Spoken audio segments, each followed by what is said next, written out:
Ladies and gentlemen, dear guests, it's indeed a great pleasure to welcome all of you today in Baku, Azerbaijan, the land of fire, the pearl of Caucasus, the melting pot of cultures from ancient times, and the land where Eastern colors combine marvelously with Western progress.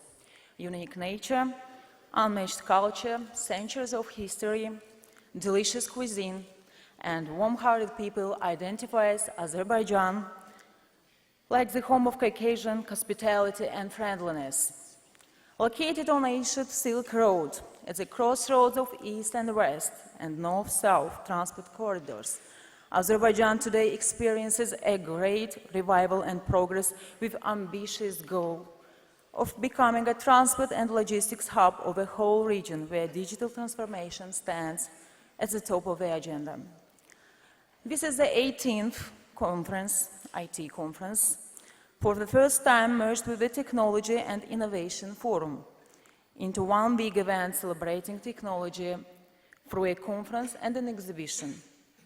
This conference brings together key partners from customs community, IT practitioners and representatives, or international organizations, academy, and last but not least, the private sector, solution providers and technology vendors, without whom this event wouldn't be possible.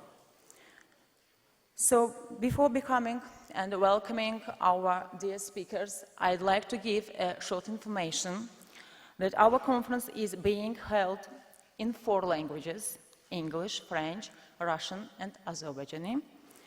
And so you can use headsets, and if you still will not have these, so you can get in a registration area, they are available.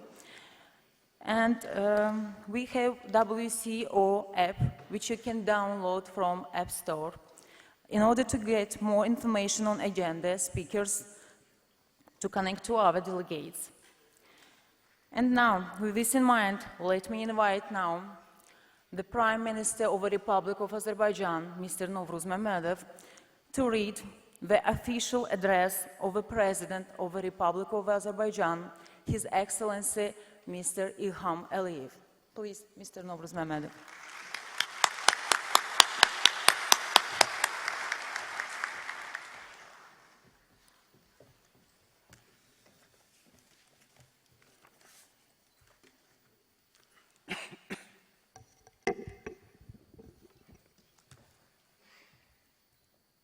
Dünya Kömürlük Təşkilatının İnformasiya Texnologiyaları və Texnoloji İnnovasiyalar Konferans və sərgisinin iştirakçılarına, hörmətli konferans və sərgi iştirakçıları, sizi ölkəmizin paytaxtı Bakı şəhərində Dünya Kömürlük Təşkilatının İnformasiya Texnologiyaları və Texnoloji İnnovasiyalar üzrə 2019-cu il konferans və sərgisinin açılışı münasibəti ilə salamlayır, konferans və sərginin işinə uğurlar arzulayıram. Belə mötəbər tədbirin Bakı şəhərində keçirilməsini çox yüksək qiymətləndiririk. Öz əlverişli coğrafi yerləşməsinə görə Asiya və Avropa qitələri arasında körpü rolunu oynayan ölkəmiz şimal-cənub və şərq-qərb nəqliyyat dəhlizlərində önəmli yer tutur.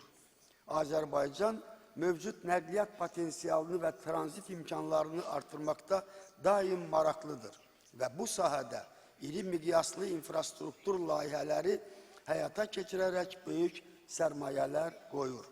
Azərbaycan iqtisadiyyatının müxtəlif sahələrində informasiya-kommunikasiya texnologiyalarının tətbiqinə daim böyük önəm verilmiş, informasiya cəmiyyətinin formalaşması və inkişafı məqsədi ilə müvafiq milli strategiyalar qəbul edilmişdir. Cəmiyyətimiz üçün vacib olan elektron xidmətlərin təşkili, elektron hökumət üzrə geniş miqyaslı layihələrin həyata keçirilməsi, dövlət idarəçiliyində səmərəliliyin, şəffaflığın və operativliyin artırılmasını təmin edir. Bu qlobal çağırışlar şəraitində Azərbaycanın kömürlük xidmətində də ciddi işlər aparılır. Kömürlük işi sahəsində rəqəmsal kömürlük inzibatçılığının inkişaf etdirilməsi, biznes proseslərinin kömürlük nəzarətinin təşkilində kömürlük prosedurlarının sadələşdirilməsi və şəffaflığın artırılması istiqamətində ciddi layihələr həyata keçirilir və kömürlük sahəsində müasir informasiya və kommunikasiya texnologiyalarının tətbiqinə və istifadəsinə xüsusi önəm verilir. Ümumdünya Kömürlük Təşkilatının hər il keçirdiyi bu tədbirdə dünyada tətbiq olunan qabaqcıl yeniliklərin nümayiş etdirilməsi beynəlxalq əməkdaşlığın zəruriliyini bir daha təsdiq edir. Ümumdünya Kömürlük Təşkilatının smart sərhədlər üçün yeni texnologiyalar, ticarət, səyahət və daşımalar üçün yeni imkanlar mövzusunda konferans və sərgisinin ölkəmizdə keçirilməsini alqışlayır. Konferansın yekunları üzrə səmərəli nəticələrin əldə ediləcəyini, aparılacaq müzakirələrin və keçiriləcək görüşlərin qarşılıqlı əməkdaşlıq əlaqələrinin dərinləşməsinə və bu sahədə yeni təşəbbüslərin meydana çıxmasına mühüm töhfə verəcəyinə ümid edirəm. Azərbaycan Respublikasının Prezidenti cənab İlham Əliyev.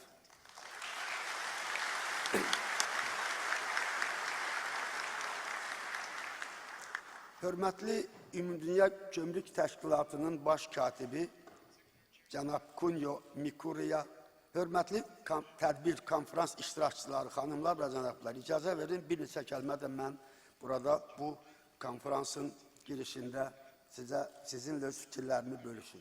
Ümumdünya Kömürlük Təşkilatının informasiya texnologiyaları və innovasiyalar konferansında sizin hamınızı salamlayıram. Azərbaycana xoş gəlmişsiniz. Azərbaycan beynəlxalq təşkilatlarda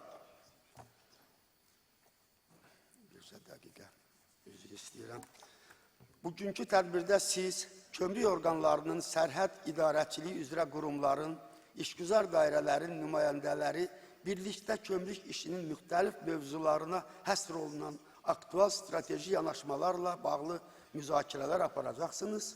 Konferansda sərhəd idarəçiliyinin, beynəlxalq ticarətin təhlükəsizliyinin və daimiqlığının təmin edilməsi kimi vacib məsələlər müzakirə olunacaqdır. Azərbaycan beynəlxalq təşkilatlarla, o cümlədən Ümumdünya Kömürlük Təşkilatı ilə fəal əməkdaşlıq edir. Belə ki, Ümumdünya Kömürlük Təşkilatının potensialın gücləndirilməsi üzrə Avropa Regional Ofisinin ölkəmizin paytaxtında yerləşməsi, eləcə də Azərbaycanın Ümumdünya Kömürlük Təşkilatının Avropa regionu üzrə sədr müavini vəzifəsinə seçilməsi əməkdaşlığımızın yüksək səviyyəsini göstərir. Ümumdünya Kömürlük Təşkilatının bu mötəbər tədbirinin Bakı şəhərində keçirilməsi təqdirə layiq haldır. Bakı son illər mədəniyyət, sivilizasiyalar arası dialoq, idman, energetika, nəqliyyat və digər müxtəlif sahələrdə mühüm beynəlxalq tədbirlərə ev sahibliyi edir. Buna görə bu konferansın Bakıda keçirilməsi də ölkəmizin mötəbər tədbirlərə ev sahibliyi etməsindəki qazandığı xüsusi etimadın göstəricisidir. Azərbaycan Respublikası əlverişli coğrafi mövqedə beynəlxalq nəqliyyat dəhlizlərinin və informasiya magistrallarının kəsişdiyi məkanda yerləşir. Son illər Respublikamız bu sahədə öz rəqabət qabiliyyətini yüksəltmək məqsədi ilə böyük sərmayələr qoyur, regionda və ölkə daxilində iri miqyaslı infrastruktur layihələri həyata keçirir. 2008-ci ildən etibarən Azərbaycanda kosmik sənayinin yaradılması və telekommunikasiya peyklərinin orbita çıxarılması ilə bağlı işlərə başlanılmışdır. Artıq Azərbaycan müxtəlif təyinatlı 3 peykini orbita çıxarıb və dünyanın kosmik ölkələr klubunun üzvüdür. 2013-cü ilin Azərbaycanda informasiya, kommunikasiya texnologiyaları ili elan edilməsi bu sahənin inkişafına ən yüksək səviyyədə göstərilən diqqətin əsas əyani təsdiqidir. Dövlət orqanlarında, o cümlədən kömürlük sahəsində müasir informasiya, kommunikasiya texnologiyaların tətbiqi ilə idarəçiliyin təkmilləşdirilməsi Azərbaycan üçün əsas vəzifələrdən biridir.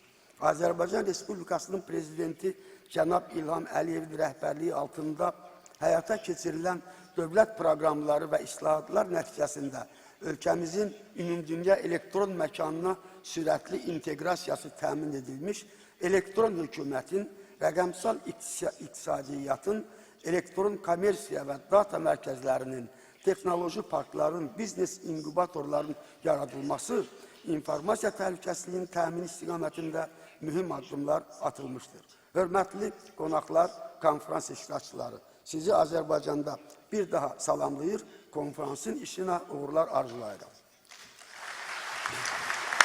Sağ olun.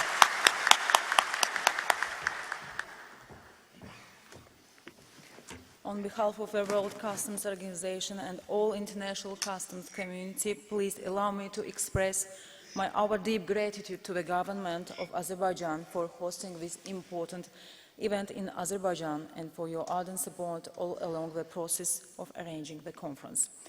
And let me now invite Chairman of the State Customs Committee of Azerbaijan, Mr. Safar Mehdiyev.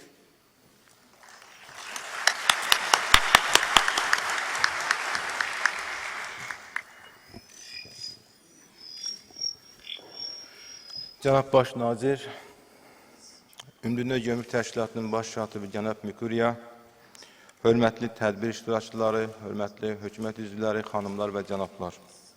Sizləri Ümumdünya Gömrük Təşkilatının texnologiyalar və innovasiyalar konferansı və sərgisində səmimi qəlbdən salamlayır. Hər birinizi baş şəhərində görməkdən çox şad olduğumu bildirirəm.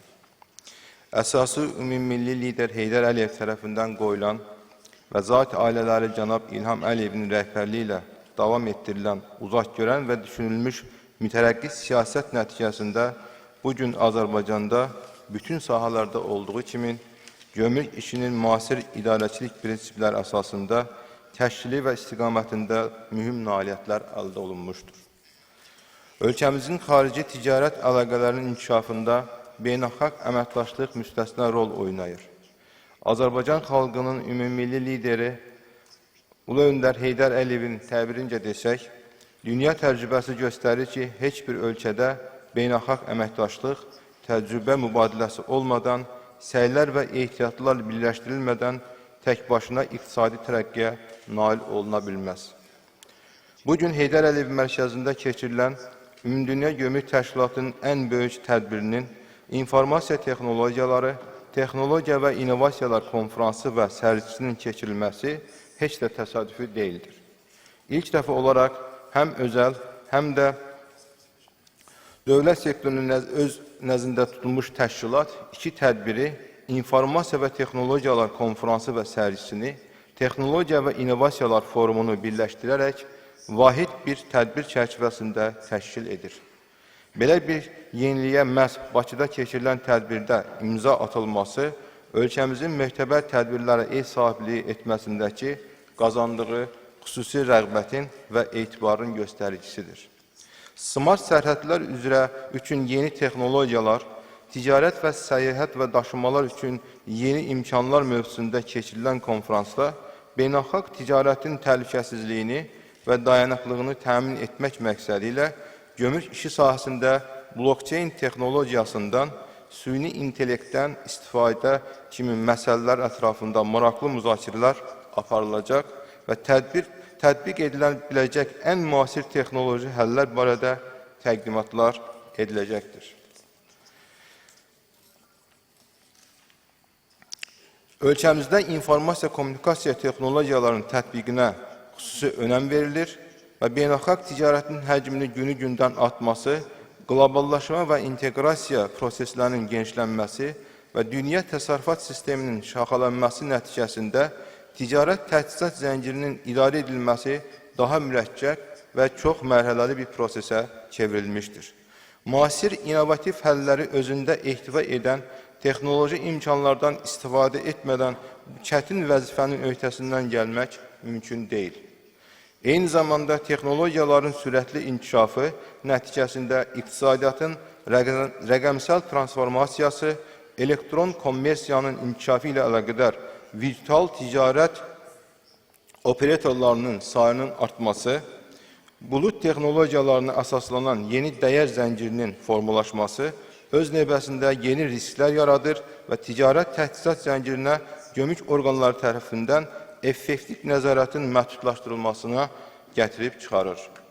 Bu qlobal çağırışlar şəraitində Azərbaycan gömrük xidməti gömrük işi sahəsində biznes proseslərinin müasir dövrün tələblərinə uyğun şəkildə yenidən qurulması, rəqəmsal gömrük inzibatçılığının inkişaf etdirilməsi, gömrük nəzarətinin təşkilində vaxt və insan resurslarının optimal şəkildə istifadə edilməsi, gömrük prosedurların sadələşdirilməsi və şəffaflığın artırılması məqsədi ilə müasir informasiya və kommunikasiya texnologiyalarının tətbiqinə və istifadəsində xüsusi önəm verir.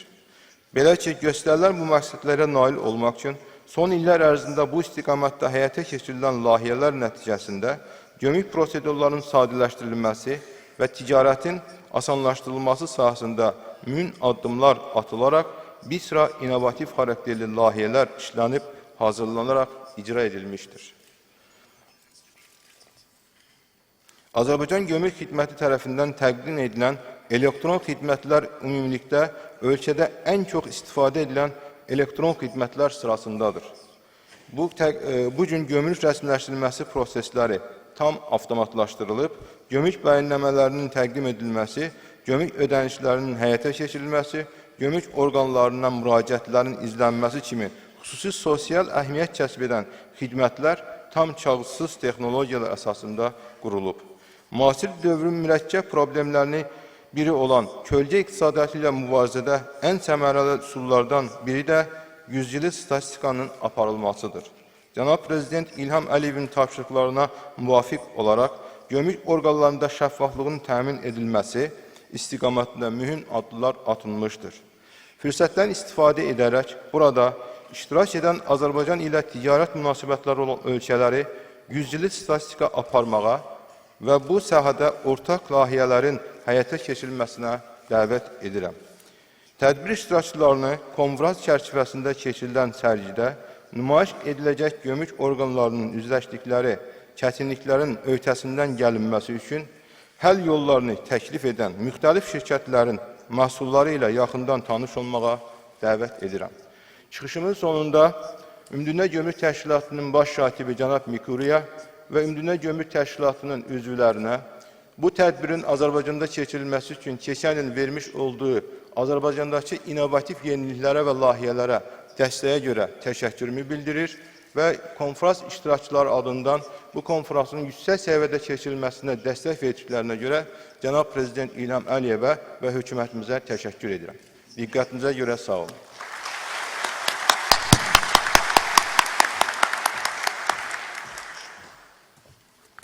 Dear Mr. Chairman, thank you very much for your captivating speech about the present and the future of customs in Azerbaijan, as well as for inspiring all participants to participate actively in the conference and enjoy charming Azerbaijan. I would like now to invite a representative of Korea Customs Service, Mr. Taeil Kang, Director General of Information and International Affairs Bureau. We are grateful to the KCC for their generous support for this year's conference. Please.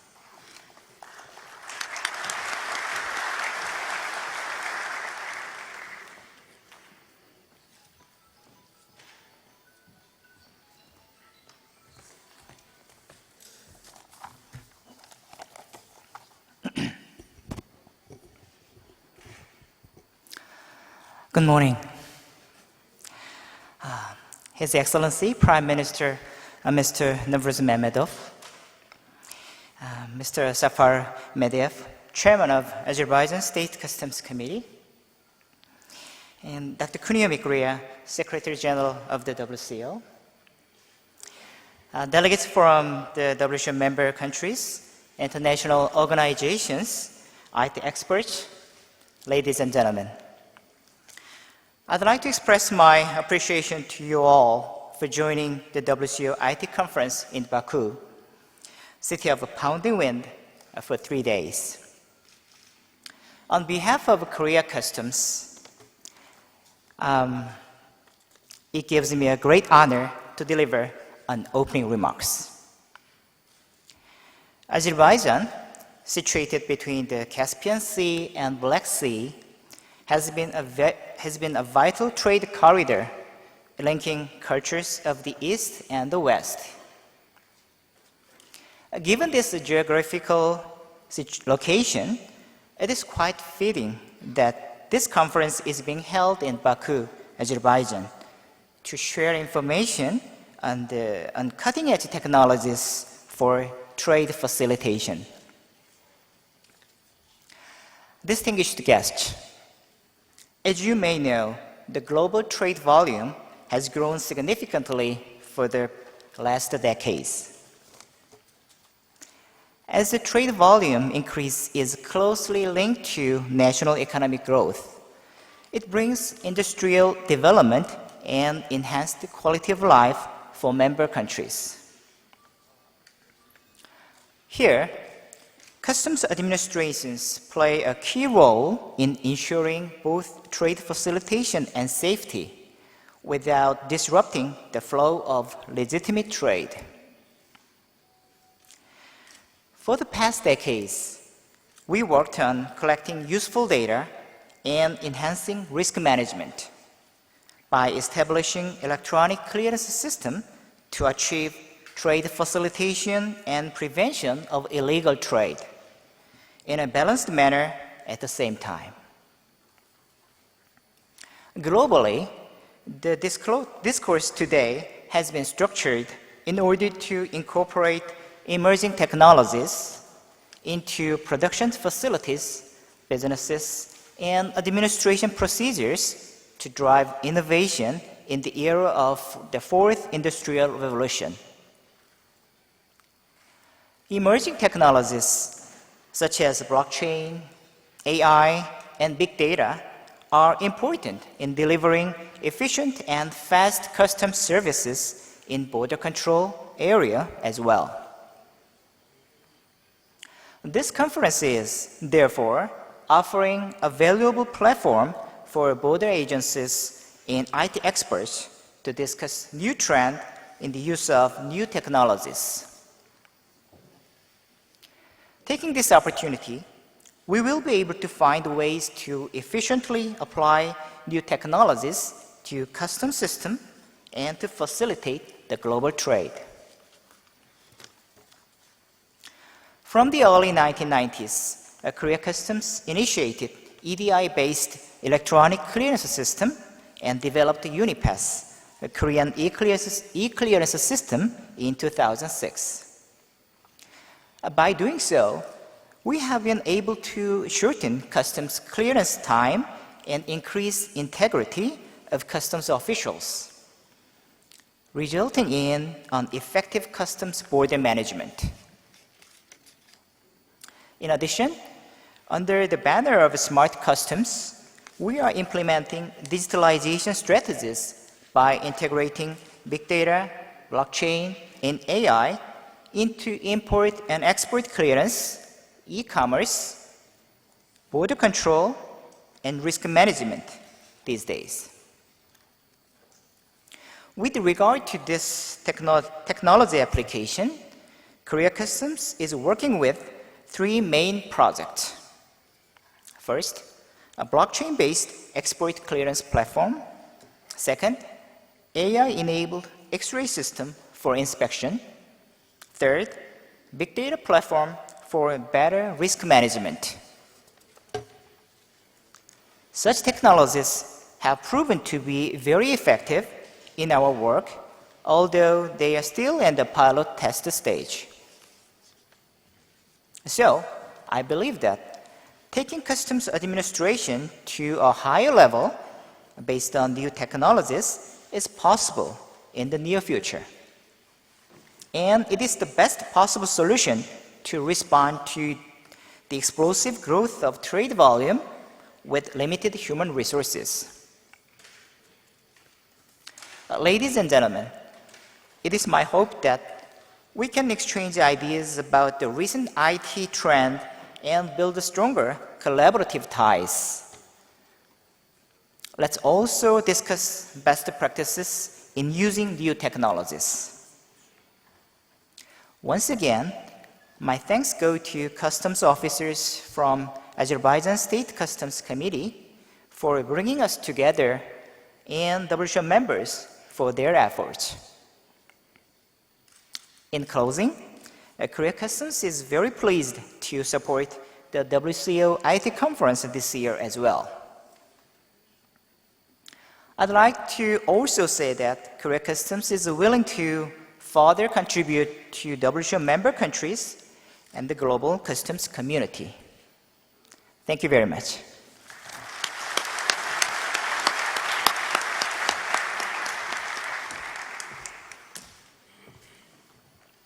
Thank you, Mr. Kang. And last but not least, I'd like to invite Mr. Kunio Mikuriya, the Secretary General of the World Customs Organization. Please.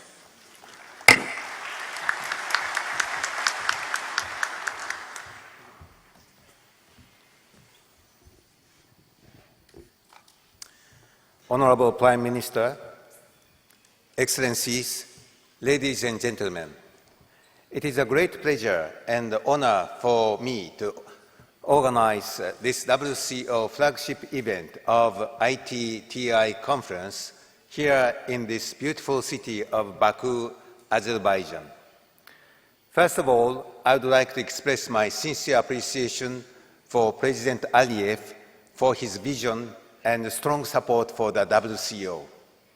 And also, I would like to express my thanks to the government of Azerbaijan for hosting this event, but also for the State Customs Committee of Azerbaijan, led by Mr. Mehdiyev and his team, for organizing excellently this event and also warm hospitality.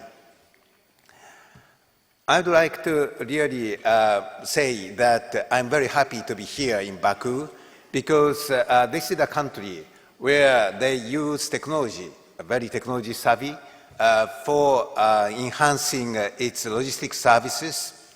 And as Prime Minister said, this country is strategically located at the ancient crossroad, and nowadays again it aims to be the hub of logistics of region and connecting global economies. Therefore, this is really a great place to hold this conference. And I would like to welcome all participants from customs administrations and other government agencies, international organizations, and of course academia, all representing more than 90 countries, but also my warm welcome to the private sector, because WCO values customs business partnerships. It is only through this dialogue that we can mutually support the logistics and also global trade. Well, I always hear the private sector's view, and as already announced that this conference is a merger of information technology, which used to focus on software, and the technology and the innovation forum, which used to focus on hardware, because as the private sector friends say that the distinction between software and hardware are now blurred, and they are all interconnected.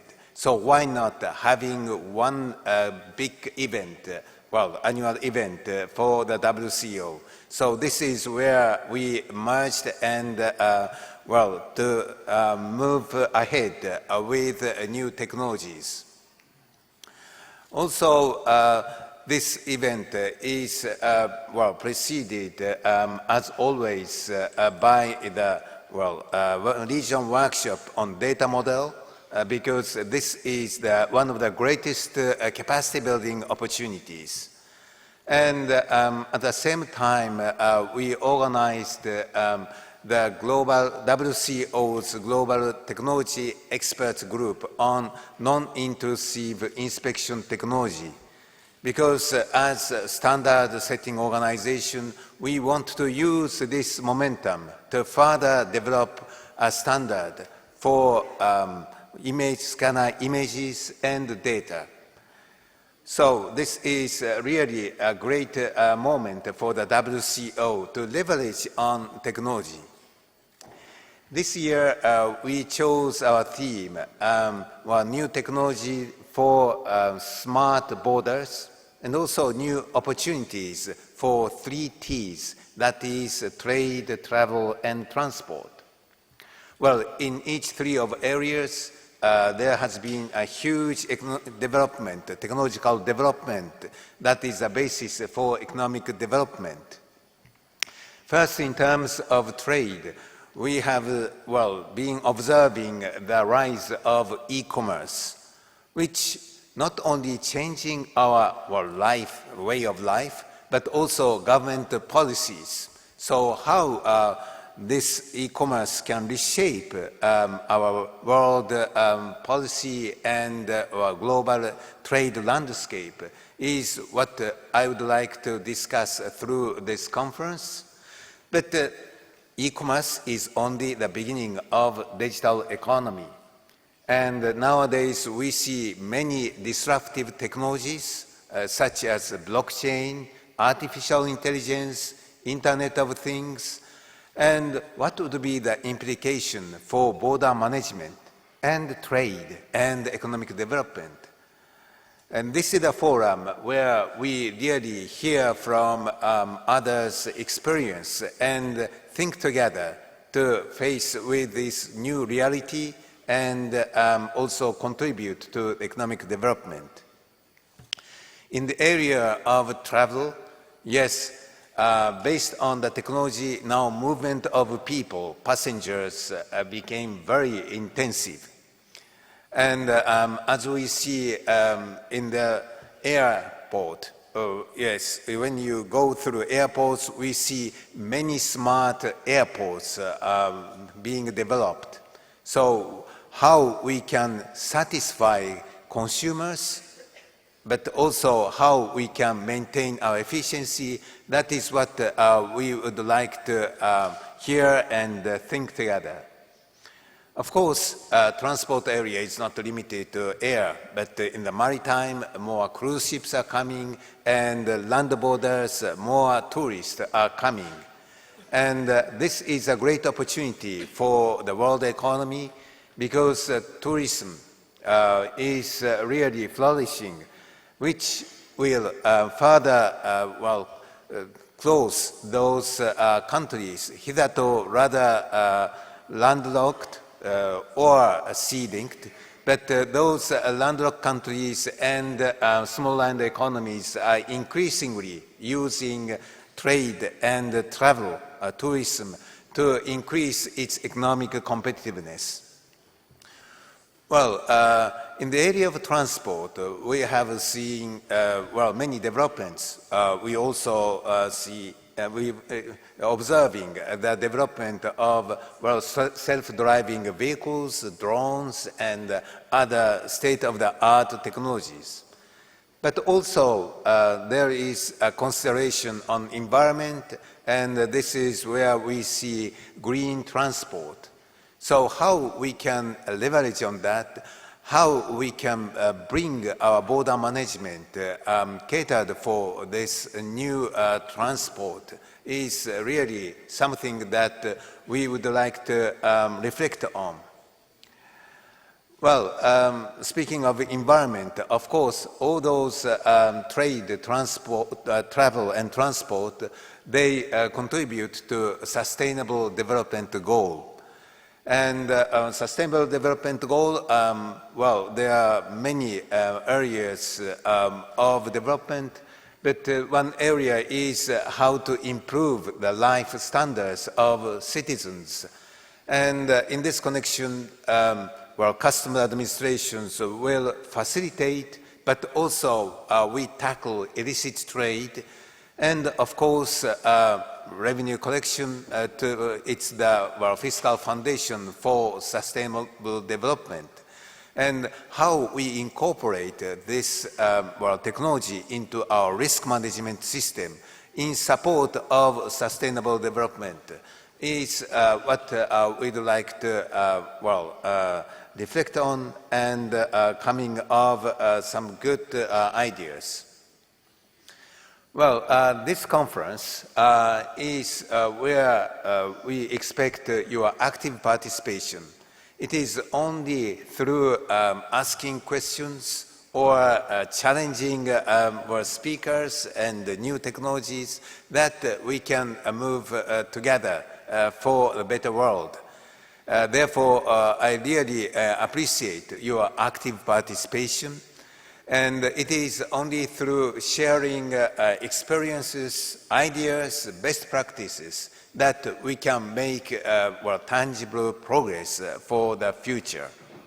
And well, this is the real place. Well, look at this, the Aliyev Center, which is having a beautiful shape, and it has been really called architectural wonder, and planned by a famous female architect. And so all elements are here for you to really participate and also benefit from this conference.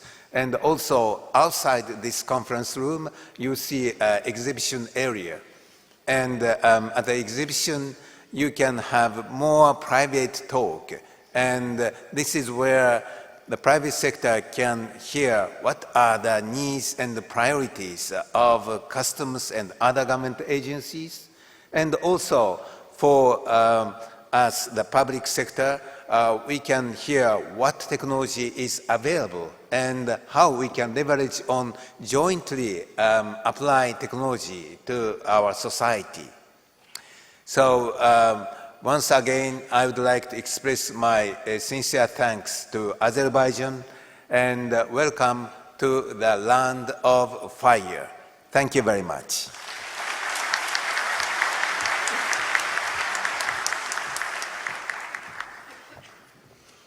Dear Secretary General, we would like to thank you for your speech.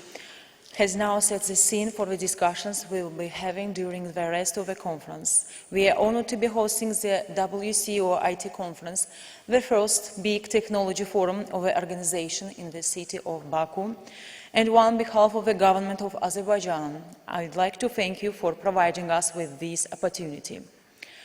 And now I invite all of you to thank all our speakers with your round of applause, please.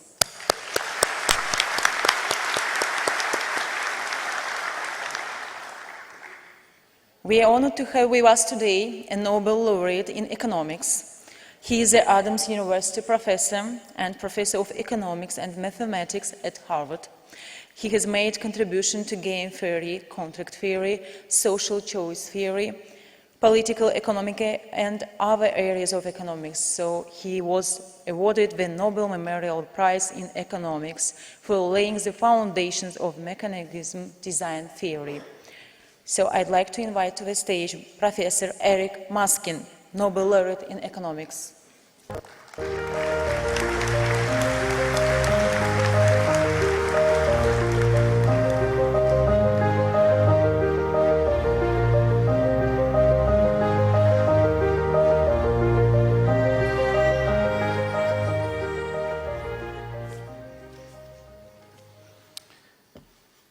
Good morning. It's a pleasure to be with you here in Baku, and I would like to thank the organizers for including me in this important event. 10 years ago, the world experienced the most severe financial crisis since the 1930s. And this financial crisis became, before long, the most severe world recession since the 1930s. Indeed, if it hadn't been for the wise acts of a number of central banks around the world, that deep recession could well have become a depression. Fortunately, since then, we have not experienced a financial crisis again, but the danger of such crises is always lurking behind the scenes. And I would like to spend a bit of time this morning trying to understand why these financial crises occur, and equally important, what we can do to try to stop them from occurring. It should be remembered that the financial crisis of 10 years ago was only one of a long sequence of such crises going back literally hundreds of years. And it's my contention that we can do a lot better in the way that we deal with these crises to prevent the devastation that we saw 10 years ago and that we saw in the 18th century when the South Sea bubble occurred. So today what I'd like to do is first try to answer the question, why are financial markets different from other markets? Why does the credit market keep having these serious crises and other markets don't? Why does the credit market require substantial intervention, both before a crisis happens and after it happens? And most important, what can we do to try to stop financial crises from occurring, or at least limiting their damage? If you read the popular press, or if you look on social media, you will see many arguments given for why financial crises occur. I'm afraid that most of the ideas that are mentioned are usually not central to the problem of financial crises. And let me mention a few ideas which are really not getting at the heart of things. First, it's sometimes suggested that financial crises occur because of irrationality. Irrationality on the part of bankers, irrationality on the part of borrowers. The financial crisis of 10 years ago started in the housing sector, and it was argued that people getting loans for homes should not have been taking those loans out, and banks making those loans should not have been making those loans. Well, there's no doubt that there was a fair amount of irrationality in the housing sector at that point, but I will argue that actually irrationality was not fundamental to the problem. And in fact, we can understand what happened without appealing to mistakes and irrationality on the part of financial actors. Similarly, panic was not at the heart of the matter. There was a panic when Lehman Brothers failed. Many of you may remember the panic that occurred when this large investment bank failed. Even if they hadn't failed, there's good reason to believe that we would have been in serious trouble. Sometimes suggested that the financial crisis was due to greed on the part of bankers. And again, there's no doubt that greed played a role, but as you'll see, not a central role. Same thing with lack of ethics. Plenty of unethical behavior was observed.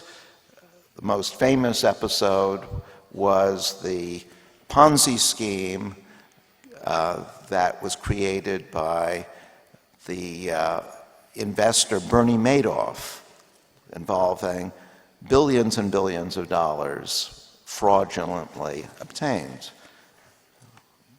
But in fact, most most bankers did play by the rules. It was the rules themselves that were the problem, not the violation of the rules. Sometimes the crisis was blamed on a macroeconomic imbalance between the US and China. Sometimes it was blamed on complicated financial instruments that no one could understand. Sometimes it was blamed on the fact that we had banks that were too big to fail. None of these factors was at the heart of the thing. So what was? And so why is the credit market different? I have three answers to that question. The first is a pretty obvious one, which is that credit is really the lifeblood of a modern economy. If there's a crisis in the potato market, that might be bad for people in potatoes, but it's not going to bring down the automobile industry. But if there's a crisis in the credit markets, every other industry is going to be affected, because these days all markets, all modern companies rely on credits to smooth their financial transactions. If a company's revenue is going to be coming in next week, but it has to pay its workers today, it needs the credit system to span that difference. But a deeper reason why the credit market is different is because, unlike what happens in other markets, a small disturbance in the credit markets can often be magnified and become a big disturbance. I'm going to make analogies with the potato market this morning, not because I'm particularly fond of potatoes, but because I think potatoes are a good example of an ordinary good, which makes a good contrast with the credit market. Now, if something goes wrong in the potato market, if, for example, some potato growers fail, that's not going to cause other potato growers to fail. Quite the contrary. If my crop fails and you have potatoes, that's actually going to put you in a stronger position than before. But if some banks fail, that often leads other banks to go under as well. So there's a magnifying effect that occurs in financial markets that doesn't happen with potatoes. Also, there's a sense in which the credit market, unlike the potato market, is not self-correcting. If some potato growers fail, there's a natural economic mechanism which will induce other potato growers to step into the breach and expand potato output. That's not what happens in credit. In credits, we can get stuck at a point where no banks are willing to make loans. That's exactly what happened 10 years ago.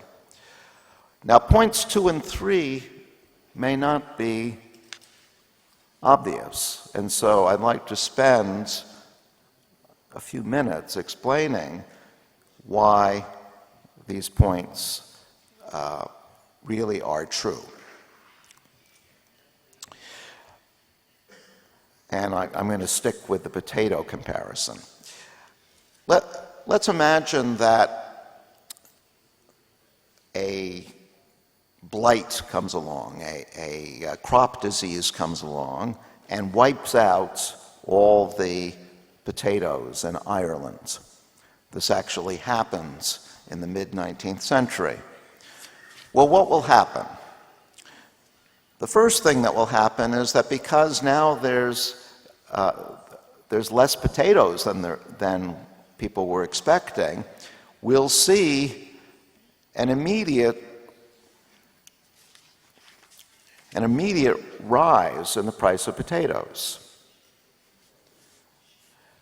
But this will not be the end of the story, because these higher prices are going to induce growers in other countries to produce more potatoes. Perhaps potatoes in Slovakia will grow more potatoes, but perhaps potato growers in the US will grow potatoes, in China, and so on.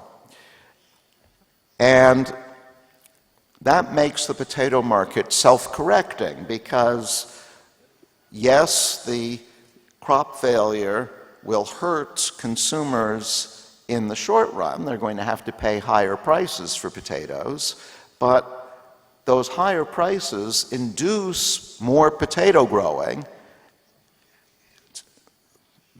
They induce higher output of potatoes, and so the effects of the blight, of the disturbance, is corrected in the long run. We don't need government intervention to correct the potato market. In fact, government intervention is likely to make things worse. If the government sees the price of potatoes going up, they might say, oh, we have to protect consumers against these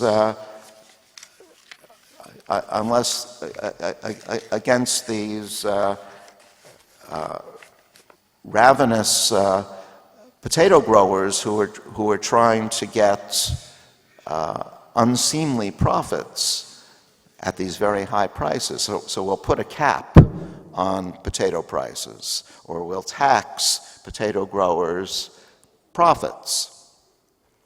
That may be a well-intentioned policy, but it's a mistake, because it discourages the very expansion of outputs that will correct the potato shortage. So we don't want government intervention in the potato market. Government intervention is likely to make things worse. But what about the credit market? Well, the credit market is just the opposite. And to explain why, let me give you a thumbnail sketch of how the credit market works. First of all, there are entrepreneurs. Entrepreneurs are people with ideas for new products or new processes for making old products work better.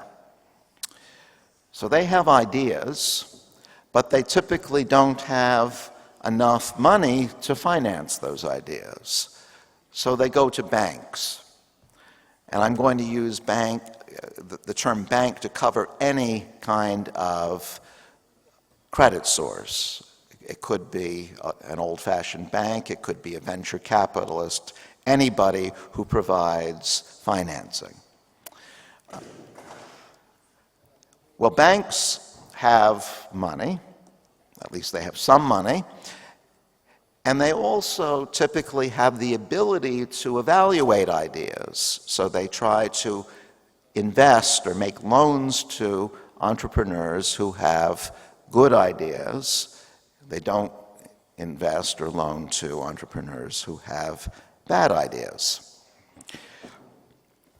But the story is more complicated than what I've said so far, because typically a bank will not have enough money to finance all the good ideas that it comes across. It only has a limited amount of money. So what will it do? It will typically itself borrow money from other banks so that it can invest in these ideas. So it'll be putting some of its own money into these ideas, but a lot of the money that it's putting in will be borrowed from other banks. This is what's called leverage.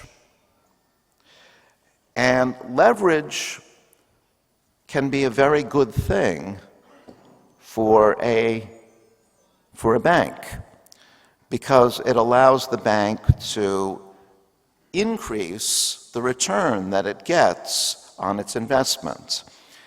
For example, let's imagine that a good idea produces a 20% return. If a bank puts $100 of its own money into this good idea, it's going to expect to get $120 back. That's the 20% return. But if it also borrows $900 from other banks, now it expects to get back $1,200 in all, and after it's paid back the $900 it's borrowed, it's got a $300 profit. That's a 200% return. So you see, leverage is very good for the bank because it allows the bank to go from a 20% return to a 200% return. And leverage is also good for the economy as a whole because it allows more good ideas to be funded. If the bank can borrow money from other banks, put more money into good ideas, we get more good ideas developed, we get more growth. So leverage sounds pretty good, but unfortunately there's a downside to leverage. There's a hitch. And that's because so far I've left out an important factor, which is risk. In reality, most new ideas are not sure things. They may work out, they may not work out. It's very hard to say in advance whether they will be a success. So investing in a new idea is really making a bet. And the problem with leverage is that it increases the risk. If the bank invests $100 of its own money and it loses the bet, well, then it's just out $100. And that's part of doing business as a bank. You win some bets, you lose some bets. But if it's also investing $900 of other banks' money, now it's lost $1,000, and it may not have $1,000 to pay back the other banks. So a few highly leveraged bets by a bank can put that bank out of business. But it's worse than that, because if just this bank went out of business, well, that would be the end of the story. But if the bank is borrowing money from other banks, and it fails and can't pay those other banks back, well, that puts them in trouble. They may also be highly leveraged. And so if the first bank doesn't pay the other banks back, that puts the other banks in trouble. They may fail. They may not be able to repay their creditors. And you begin to see that we can have a chain reaction. A chain reaction of failures. This is what's called systemic risk. And this is what happens in the financial crisis of 2008, 2009. It was because of leverage that we had a small problem turning into a chain reaction of failures. So now we see a central way in which the credit market differs from the potato market. A small problem in the credit market can spread and become a big problem. That cannot happen with potatoes.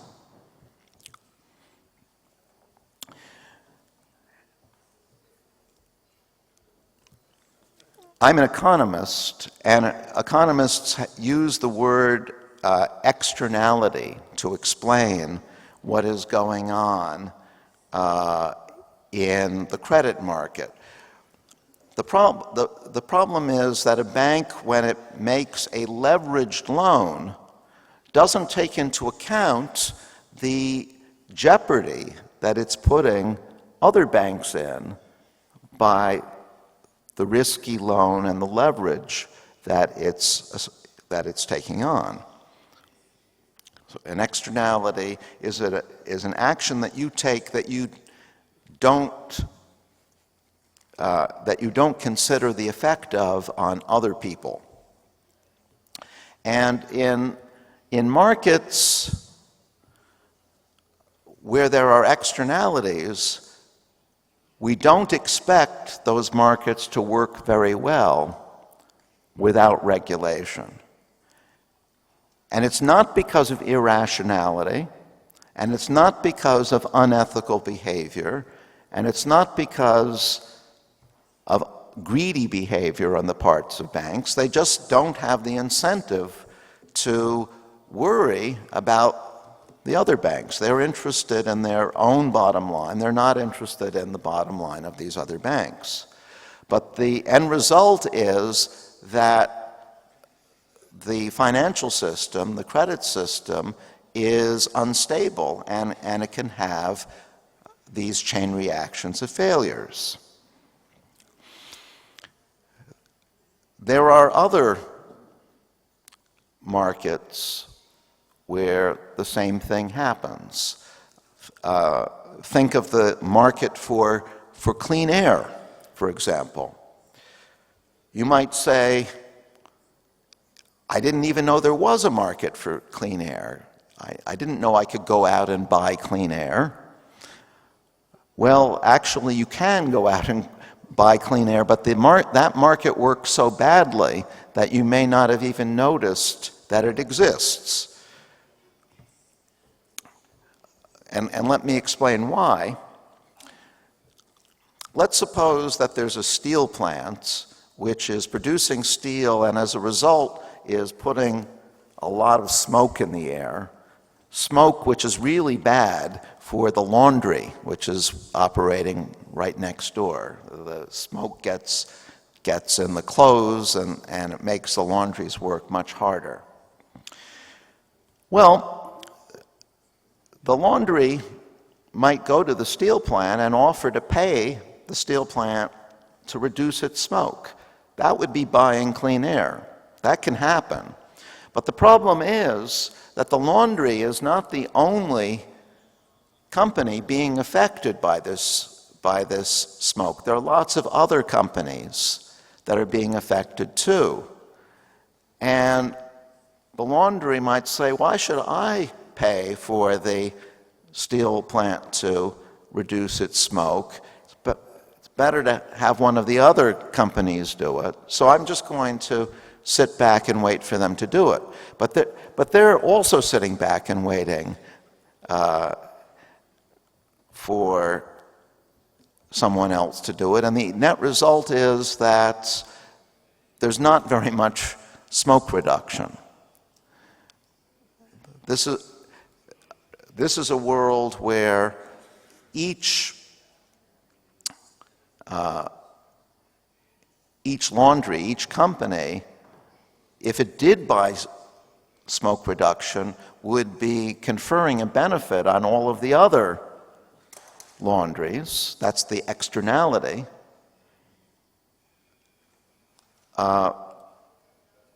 So most of the benefit is going to someone else. That means that the laundry is not going to buy smoke reduction, since it's not going to get most of that benefit.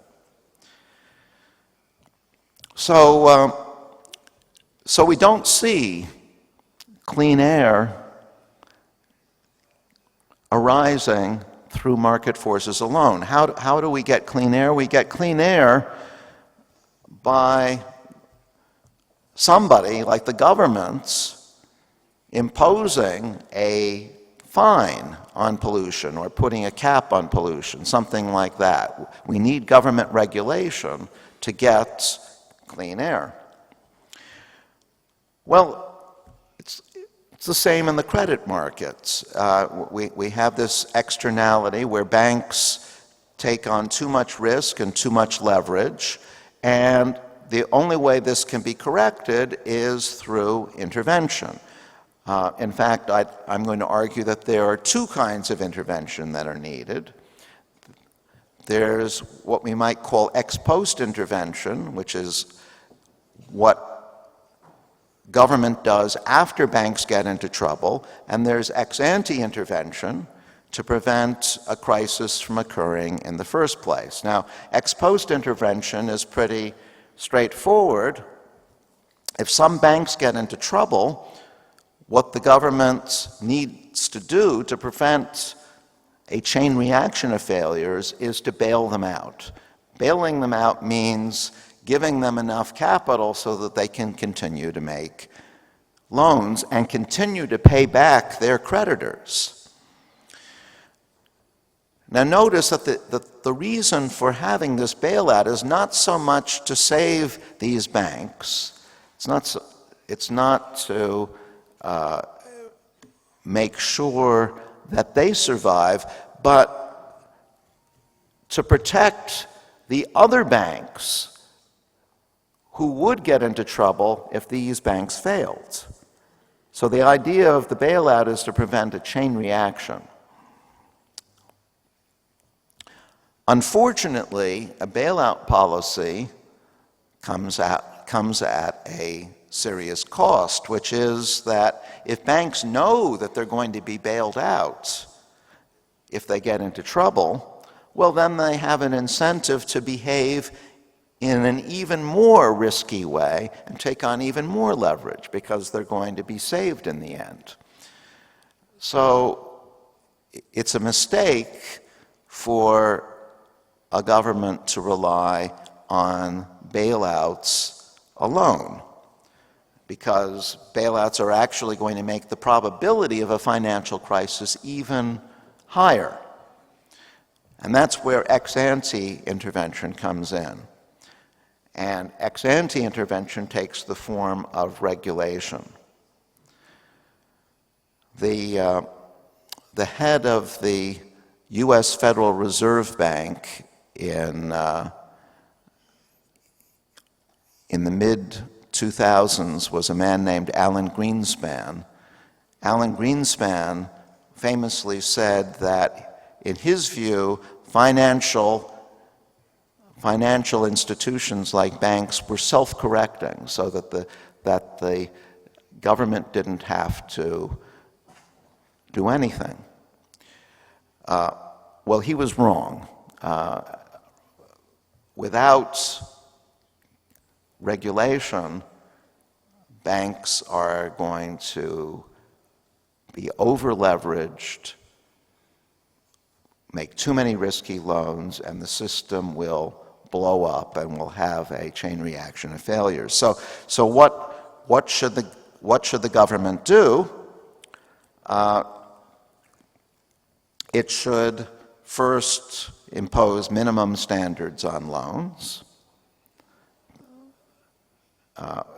so that the borrowers have some prospect of paying these loans back.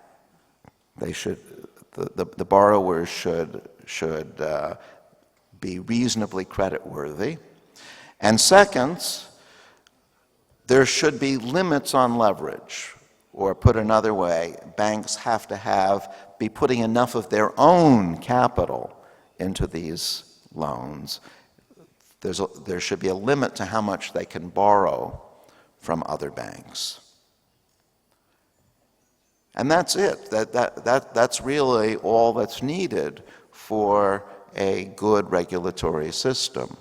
And I'm happy to say that in many places around the world, after the financial crisis of 2008, 2009, we saw regulatory reform in this direction. In the United States, there was a law passed called the Dodd-Frank Act. That act did many things, not all of which were particularly helpful, but one very helpful part of the law was increasing minimum loan standards, and more importantly, putting limits on leverage. Now, there are other things that you can do. You can put restrictions on derivatives, you can regulate the size of banks, but that, again, none of this is really getting at the heart of the problem. It's sometimes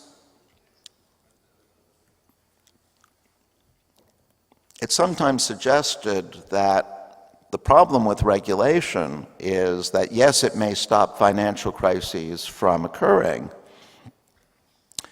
but it's going to also stop innovation and creativity in the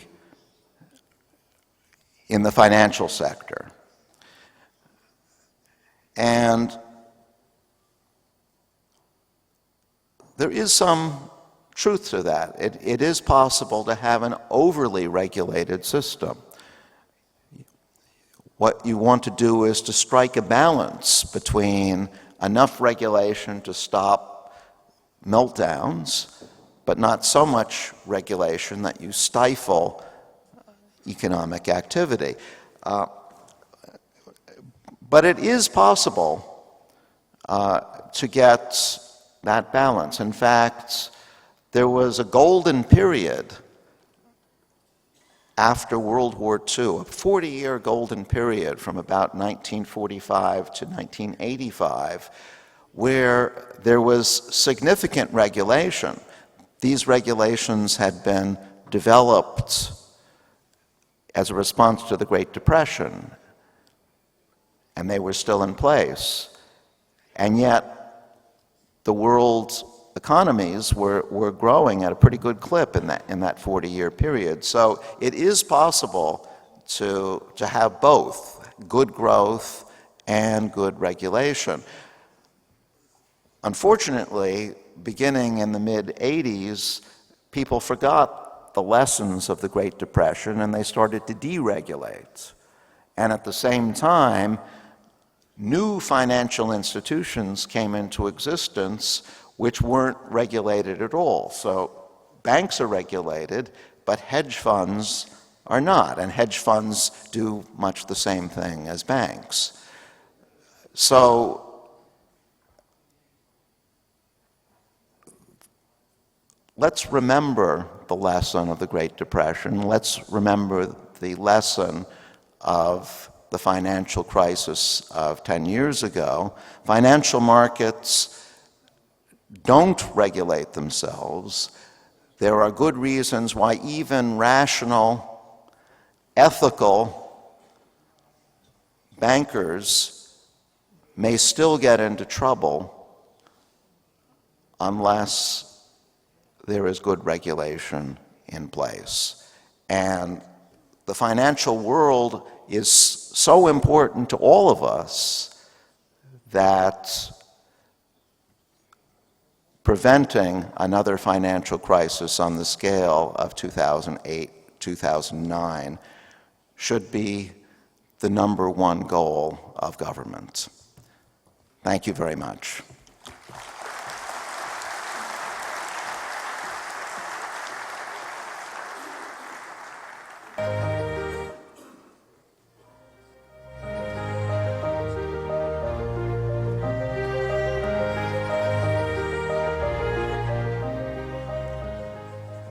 So we are deeply gratitude, Mr. Maxim, for your coming, participating in our conference, and for such informative and interesting your lecture.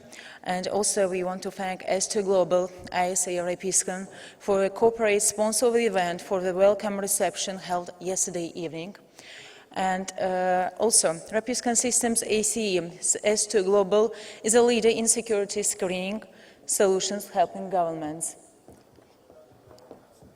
corporations, law enforcement and military organizations around the world combat terrorism, drug and weapon smuggling, illegal immigration and trade fraud. And now we would like to ask our guests to participate in VIP tour.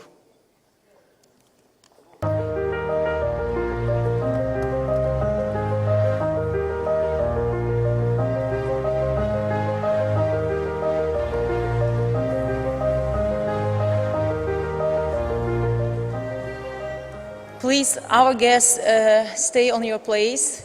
Please take your place because we are continuing and you will participate in exhibition a bit later. It's only for VIPs. Növbəti çıxışını dəvət edin. Növbəti çıxışçı fasilədən sonra olacaq. Mən onun üçün dedim. Siz dəvət elədiniz növbəti. Yox, eləməmişəm. Eləməmişsiniz. Yox, siz rapskam dediniz. Mən O təşəkkür edirəm. İndi nəyə inanırsınız? İndi heç nə. İndi 1 saat fasilə olacaq. Ondan sonra biz cəmaatı içəri salacağıq. İndi çox fasilədir. Mən amma xahiş edirəm ki, onlar yerində qalsınlar. Milyon elə deyil. Milena dedi ki, yerində qalsınlar. VIP tur